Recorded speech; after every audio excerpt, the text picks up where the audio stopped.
Hello and welcome to the Calmcast, a time to feel calm and think clearly. I'm Claire Downham, the Queen of Calm, a transformational life coach.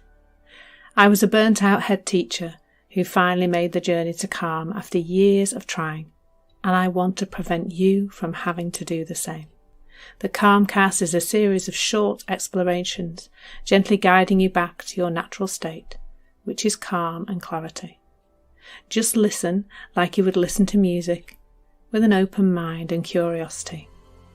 There's nothing else to do. Now let's relax into today's episode. So today's exploration is around feelings,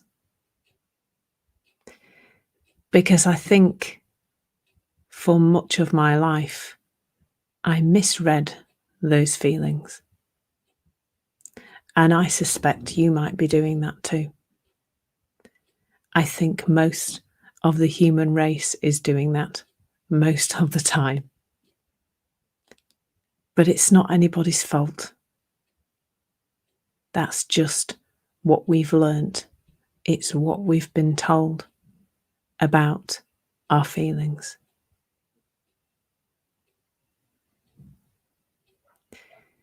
Have you noticed that when you have an upset feeling,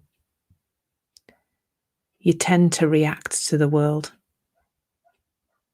You might well react to the people who are close to you. You might react to emails.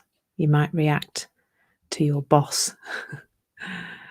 You might react to people who cut you up at a roundabout. You might react to your children. And I think that's because of the confusion that there is.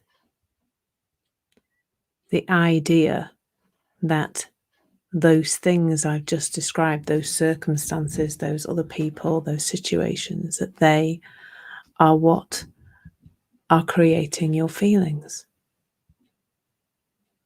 Because that's a message that's out there, isn't it? I think that message starts when we're so young. We start to be told that we're making somebody feel something.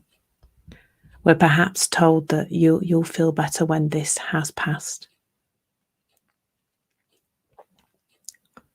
So there's a lot of messaging around that idea that the feeling is coming from this outside world. And so when we have an uncomfortable feeling, it looks like, in order to expunge that, in order to get rid of it, we must take action in the world.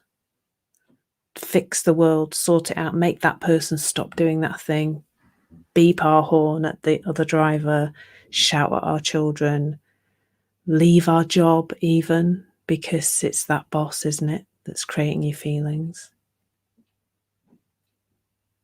And so we we tend to react. I heard some coaching. I've been in a little coaching group for a few days, for a couple of weeks, and I heard the guy say that the man who was coaching say that he has these periods of time when he is caught up in his thinking and he's not feeling good, he's not in a good feeling state, and in those moments it looks like his wife is like the worst decision he's ever made in his life. Oh my goodness, what did I do? I've made a terrible mistake. Now, if you believe that from that upset place, that thinking is right, that person is the person creating your uncomfortable feeling, and if they're not in your life, or that job's not in your life, or that child just stops shouting or doing whatever they're doing, you'll feel better, then it looks like there's some action to take in the world. And this guy said, if I believed my thinking when I'm in a low mood, when I'm not in a good place, then I would have divorced my wife by now. But he knows that when he is in a good feeling. He loves her so much and wants to be with her. And I can really relate that. Who hasn't had that thought in an angry moment that something in our life really just needs to change on a permanent basis? Like there and then, it has to change for us to feel better.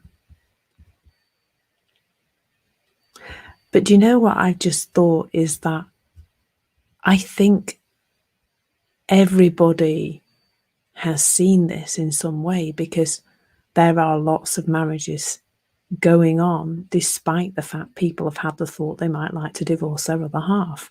There are lots of people still in a job even though they've had a bad day, or they've received an angry email from a client or a boss or whoever.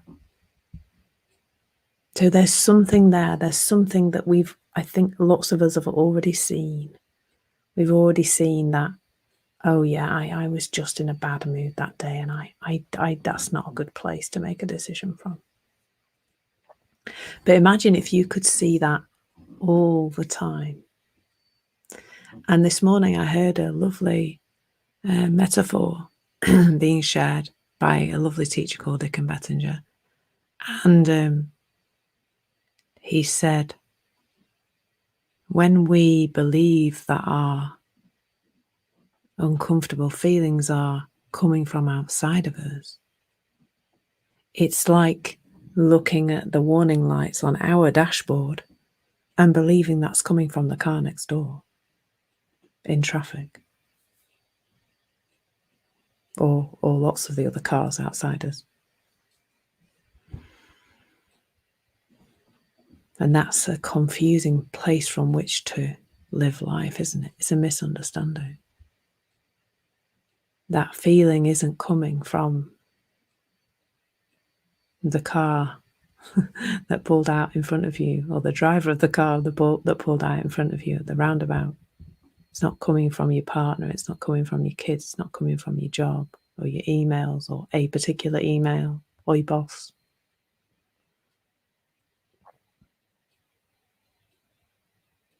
Imagine if you just reflect for a moment on a life where you didn't make any decisions from that place, where you didn't do that reacting, where you spent more time in a space of responding.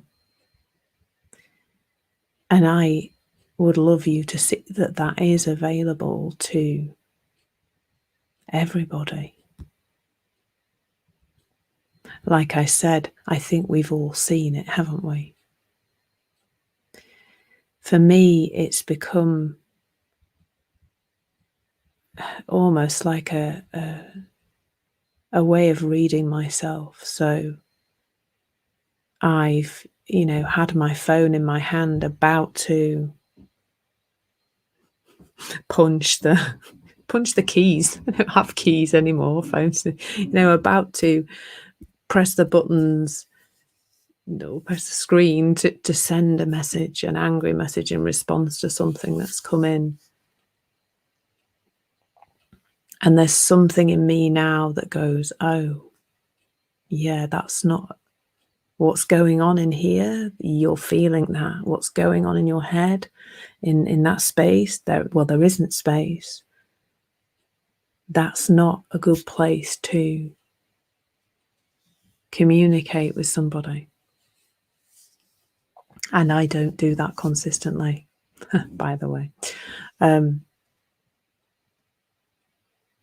But it's like I can see my own dashboard now, being able to see your own dashboard and see the warning light that's saying, this is you. You're not in a nice feeling state. You're not in a good place. Just step back, give yourself time, allow the space to come. There's nothing to do. It's just being aware and knowing that when you are in that place, there's not much clever stuff in your head. There's not the space to come from. There's not the space for insight. And moment by moment, you will still misread that dashboard because you're human. But there is an invitation as you look in this direction to see that space that is available to you. And just as I always say, bringing some awareness, can you notice if you allow for a little bit of space? If you connect to the idea that you're misreading that dashboard, and if you start to read it more clearly, if you see that that dashboard is not telling you about what's out there, it's telling you about what's inside you, can you just see how that's playing out in life and notice how different things are when you come from that calmer space, when you give yourself that time and space, or space more than time, I think. So just notice this. Just notice how it's playing out in your life. Thank you so much for listening. There's nothing to do now but bring some awareness to how this is working out in your life. Listen regularly to experience longer and longer periods of calm. This has been the Calmcast with Claire Downham, Queen of Calm. Take care and keep listening.